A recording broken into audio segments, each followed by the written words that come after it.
Staying with the pulse. Now, the DA's campaign posters in Durban have caused widespread anger after standing by the slogans which read, "The ANC called you racist and the DA calls you heroes." The party has taken down the posters. It was referring to the racial tension which flared up in Phoenix during the civil unrest in July. At least 30 people died in that violence in the township. Where does running the sort of campaign leave the DA now? Well, that's the question we're going to try and answer. Political analyst Levine Doe and Dr. David Rothestein, who's a behavioral scientist at the Anti-Disinformation Project. Good evening to both of you, gentlemen. Perhaps, Dadindo, let me begin with you.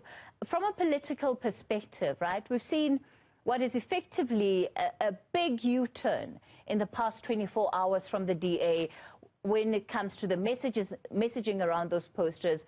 First, their leader defended them, vehemently so, and now they're saying, well, they didn't have the approval of the senior leadership and that this was a decision that had been taken by, effectively, the leaders in that particular ward and district. What are we to make of all of this?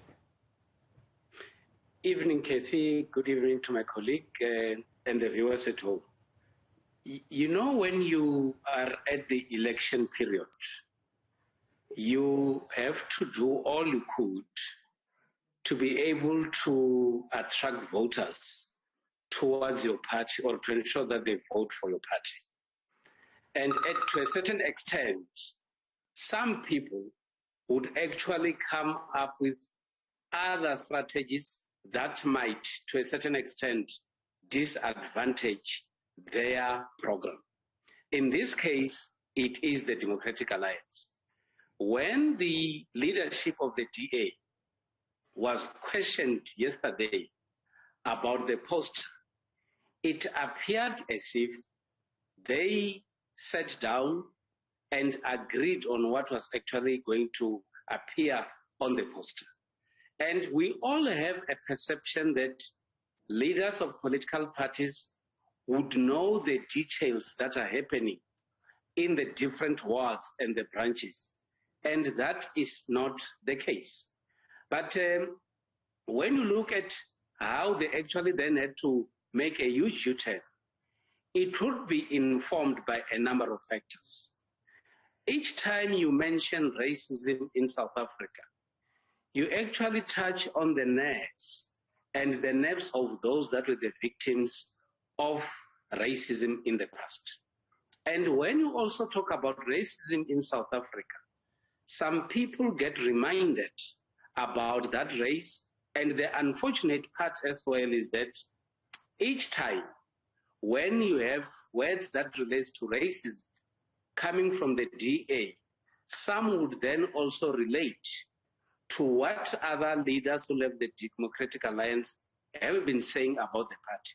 And I think the DA has taken a decision to say this has become a very sensitive issue, and it is a better move to withdraw or to remove those posters, because it is also an indication that they actually heard what the people on the ground were saying, and in responding positively to the concerns of the people, they actually said the best thing is then to remove those posters. That is what a party that listens to the people would do.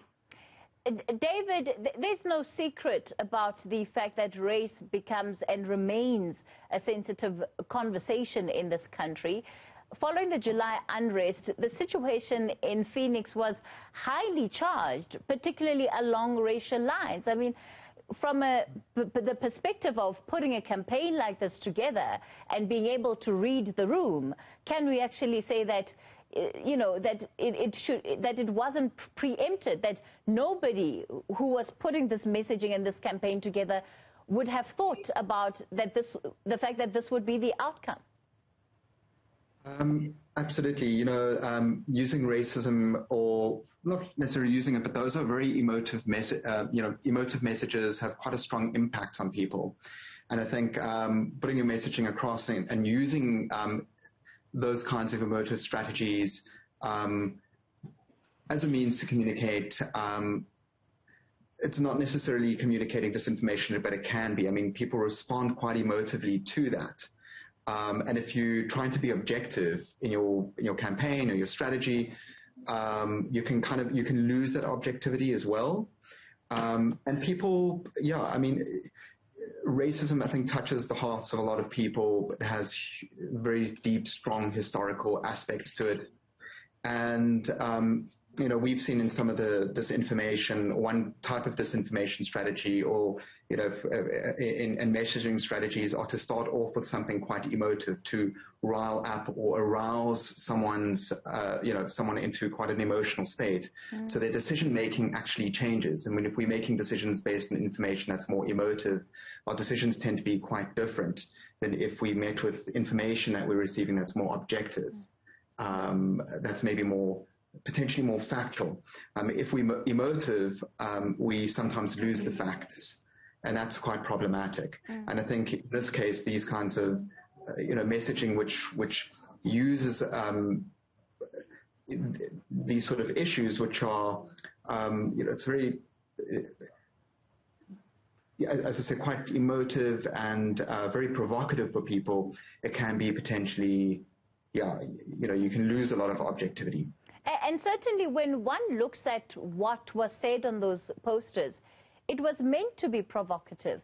It was meant to, evoke some level of emotion from whoever the reader would be. Yeah, absolutely. And I think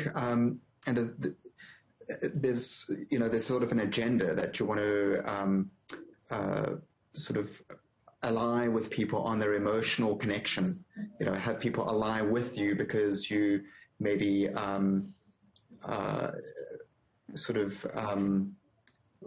empathic to their cause, or you understand that cause on an emotional level, especially things like racism or xenophobia or other very emotive issues. And, a person may feel allied, but you're not necessarily representing them with an objective position. And I think that, appears to potentially or very actually be the case here in this particular situation. So it's not a great strategy. It's not really always effective to people out there. And I think people should take note of those kinds of messages. And I think in this case it was really realized, but there is other messaging out there that also relies on these, starting off with these kinds of emotive strategies, like even, for example, in COVID and in political campaigns, like alluding to people's suffering and difficulties and hardships, at the outset of your messaging, it's very difficult to then look at other information objectively because you're already now quite worked up and emotional about it. Yeah. Ms. Ndo, let me wrap up with you and perhaps ask, what do you think is the biggest lesson to be learned out of all this? Well, I think what is more important is this, that political parties should be able to run their campaigns freely and ensure that they communicate in the most easiest way, but they should not campaign or put signs or posters that has a potential to offend citizens or even other political parties. What political parties should actually focus on is to make provisions, maybe a list of what they are capable of doing in case they are elected into government.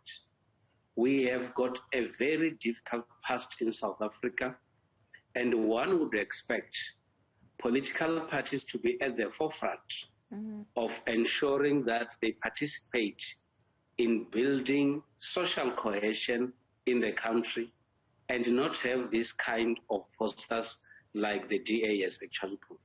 But on a positive note, I think the Democratic Alliance has learned from this exercise, hence they've removed the posters, and it has also provided a good lesson to other political parties and South Africans in general, that we need to do things in a much better way.